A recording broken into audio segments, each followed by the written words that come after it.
walked into my new office.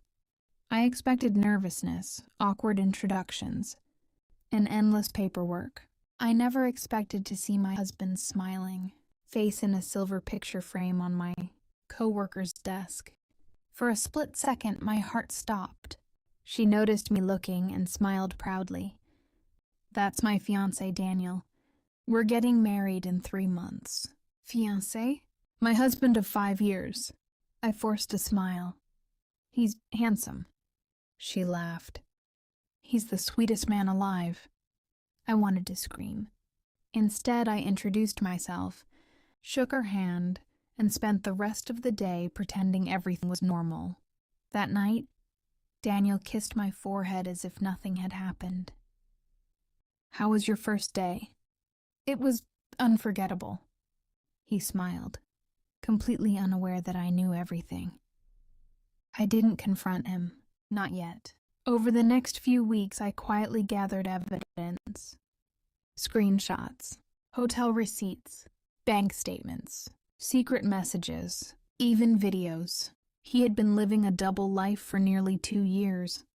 Meanwhile, my coworker had no idea she was dating a married man. She wasn't the villain. She was another victim.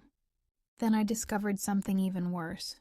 Daniel had convinced her to invest nearly $80,000 into a future business that never existed. He wasn't just cheating, he was stealing. That's when I planned my revenge. The company was hosting its annual awards banquet.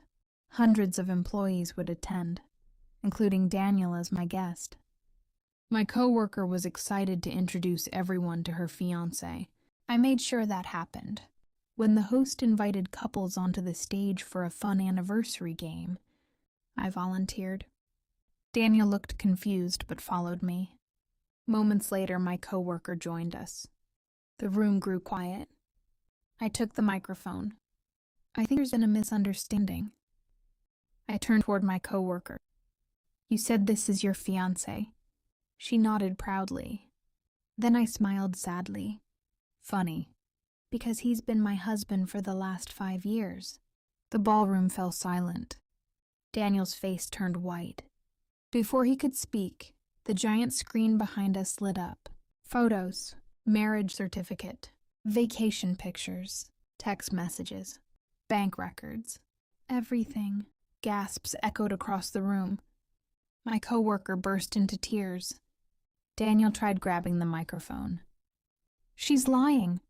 I calmly handed the event organizer certified copies of our marriage certificate. Then I looked at my coworker.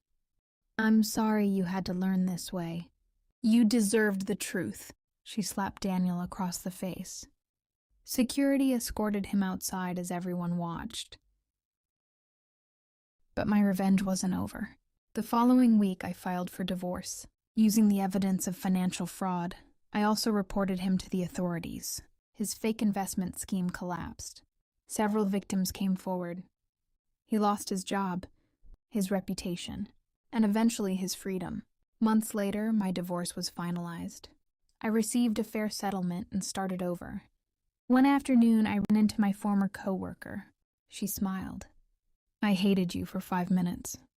Then I realized, you saved me." We had coffee together, not as rivals, but as 2 women who survived the same liar. As for Daniel, the last photo I ever kept of him wasn't in a frame. It was attached to a court file. Sometimes the best revenge isn't destroying someone's life. It's letting the truth do it for you.